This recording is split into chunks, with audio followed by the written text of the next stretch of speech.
What's up? It's live Fire with Dad. Fire with Dad, baby. We look like two aviators. We got the headphones on. Yeah, I tell you what, I got the fly switch here. I'm getting ready to pull the What's the handle. fly switch? The steering wheel. That's what they call it in a plane? I don't know. Man, thank God we're not airline pilots. The fly switch. I have a funny story about the airlines. My buddy Jordan told me this a while back. He might watch this, but he was working for DHL. Have I told you this? I don't think so. So he was working for DHL, and he had been forced to fly to Nashville for some HR stuff the week of Thanksgiving and knew that he wouldn't get a flight back. And they promised him he would. Well, he ended up getting put in a jump seat. And he's in the jump seat of a cargo plane that apparently was a retrofitted passenger plane with the engines like in the very back part and all these containers in there where normally humans were.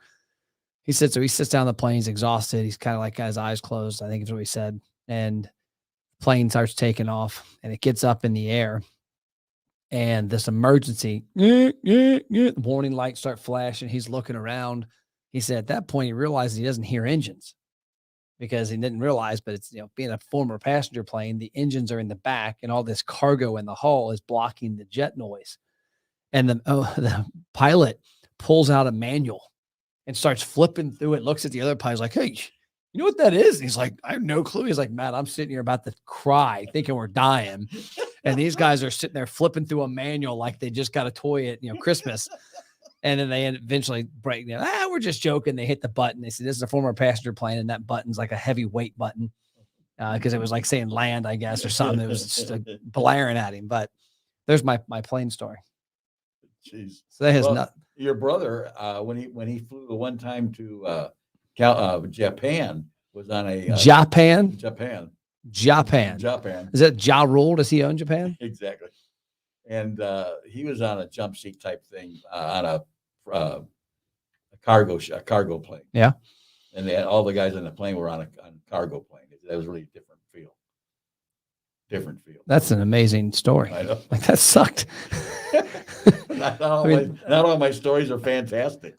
I'm still honestly thinking about you flying a plane. I remember the story a few weeks ago where you said you bought a bus or somebody gave you a bus, gave you money, and you didn't even have a license. You just drove it around with a bunch of Boy Scouts and football players. I did that.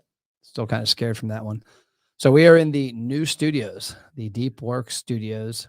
The other day, we tried to do a broadcast from here, and I think we had the wrong microphone on, so it sounded like crap, but I think we should be okay. Is the mic audio pretty good out there in Facebook land, LinkedIn land, YouTube land? If anybody's watching, if there happens to be some homeless people watching, let us know.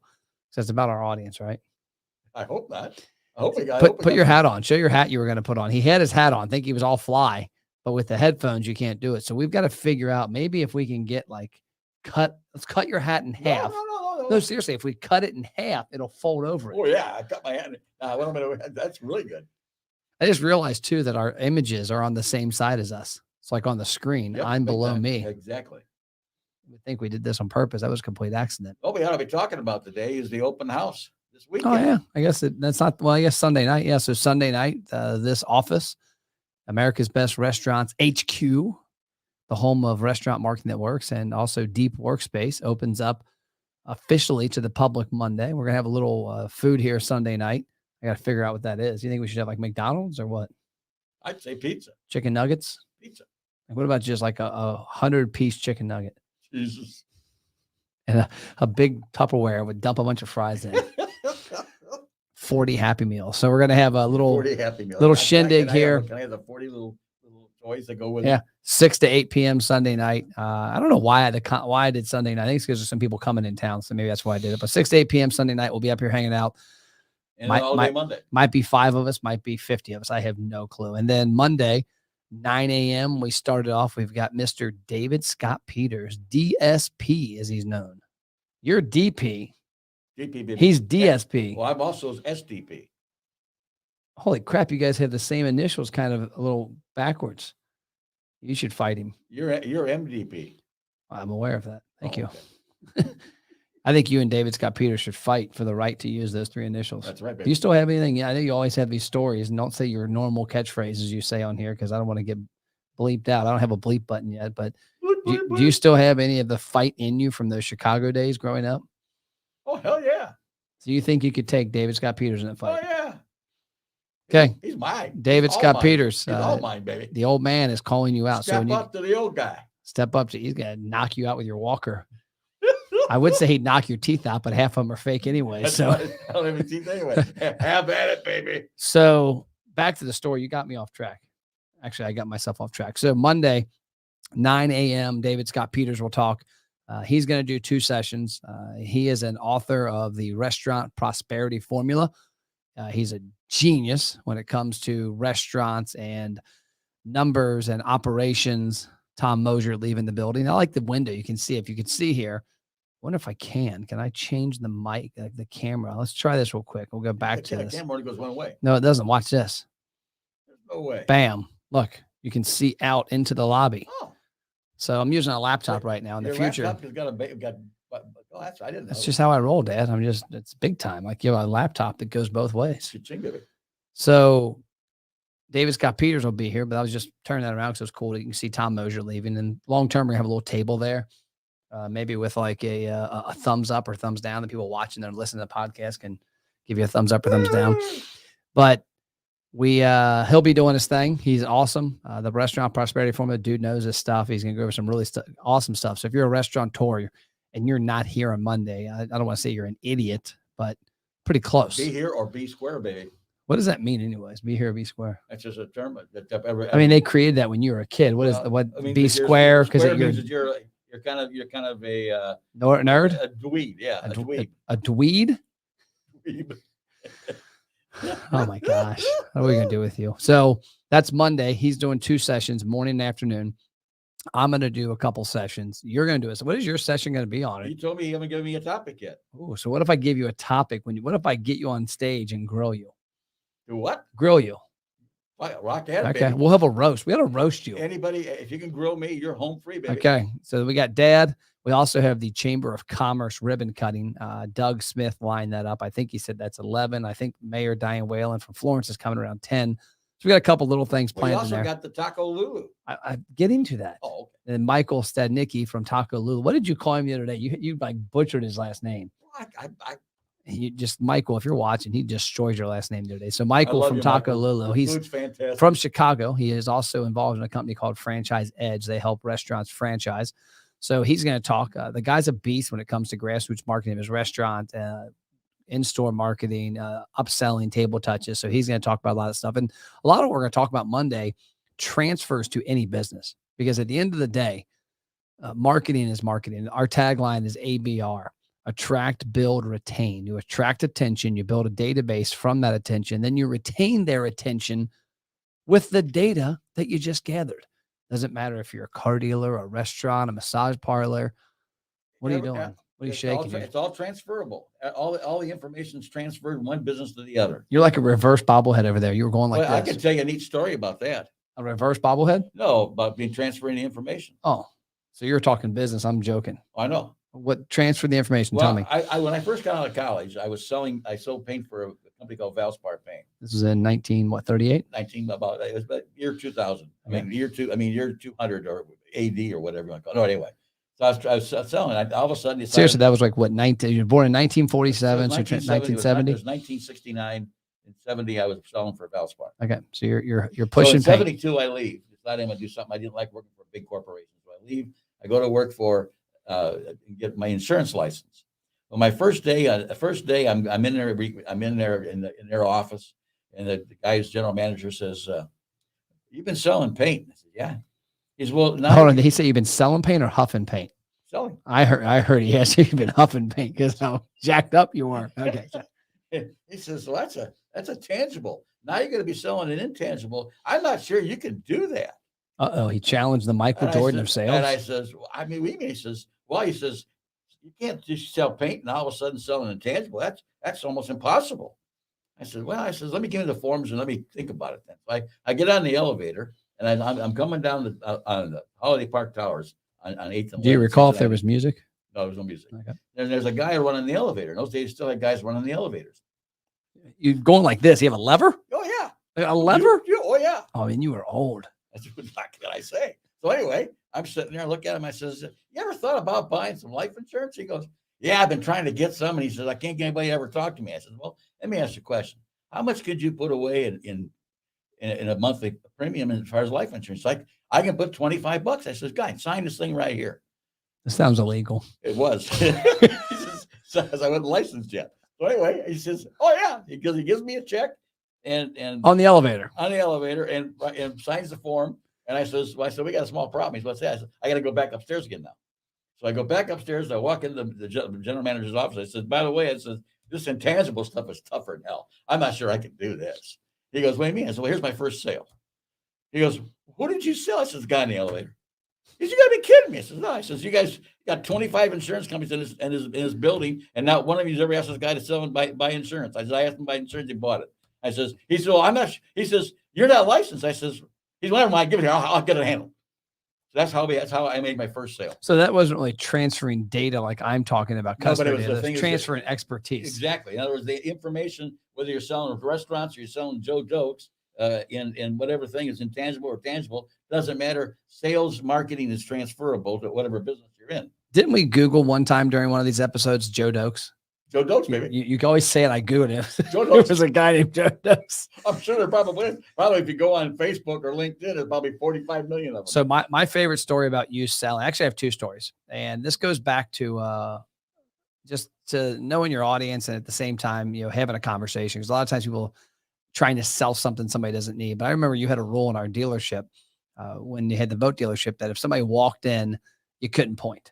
That the cash, the easy thing when you walk in Walmart is, "Hey, where are shoes?" "Oh, they're aisle 24." And you told everybody at our store, you never pointed. And so you happened to be up there one day, and everybody. What I hated the most about, especially the retail business, was that people are always in there, like you said. They go in Valspar, they're in there to get paint. Well, they also need paintbrushes and drop cloths, and you never get the assistance you need anymore in businesses to help you get the right amount of stuff. And I remember talking to a restaurant operator about upselling his burgers. And he said, our burgers come like this, but there's like 15 to 20 things you can add on them. He's like, it's the server's job to ask them what they like. If you like jalapenos and bacon and you like coleslaw, well, you know what? We've got a burger that all goes good You on. want fries with that? Yeah. And so it allows people to make the experience better.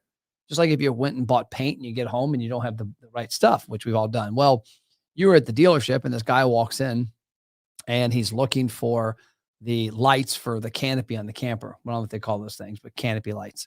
And you walked him back and he's had his Dale Earnhardt jacket on. And you're an Earnhardt fan? Yeah, yeah. He's like, "Oh, we just got some NASCAR ones." And so he went from buying the normal lights to the NASCAR lights. And then you asked him, "Okay, what kind of camper do you have?" You started asking questions because you want to make sure, number one, you're a salesman, but number two, I think deep down also, you want to make sure his experience is the best possible.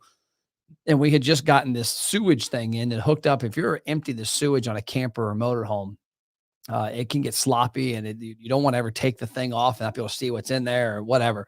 But we had just gotten these new thing that was brand new. That was like an elbow and it was see-through with an attachment you put in there with the hose. You turned the hose on and it washed everything out. So you weren't slinging a tube around with poop and urine. It's terrible. Poop and urine. Yeah. And so you had said, "Hey, by the way, have you seen this?" And he's like, "No." And you explained, "Well, you've obviously had this problem." "Oh my God. Yeah. Well, let me show you this." And "I'll take that." Well, then a couple months later, he's buying a different attachment. And so long story short, he leaves with about 7 or 8 items versus number one, if you would have just pointed to him and said, "Go get that down there," he would have went down and maybe got the right thing, maybe got the wrong thing, and then went on his way. But because you took the time to walk him through, he left. Some people might say, "Oh, you upsold him." Well, yeah, you did, but he upsold him with stuff he needed, and that's going to make his experience better. And that's why when I look at like what we're going to talk about Monday here at the open house to bring it all back together, is we're going to talk about tactics that, yes, they're restaurant oriented, but like I say, ABR, attract, build, retain. Marketing's goal is to attract attention. My opinion, you should use all of your front end attention to build a database. And then the back end, retain customers. Well, it's retain their attention, because when restaurants and car dealerships and any business, whether you but a guy I was talking to earlier yesterday on Trade Message with PJ, he's got a lice removal company for kids. At the end of the day, his retention of a customer's attention, the longer he has it, the more emails they open throughout their life, the better his attention is with them on the front end and back end. Oh, big time. Big time. Big time.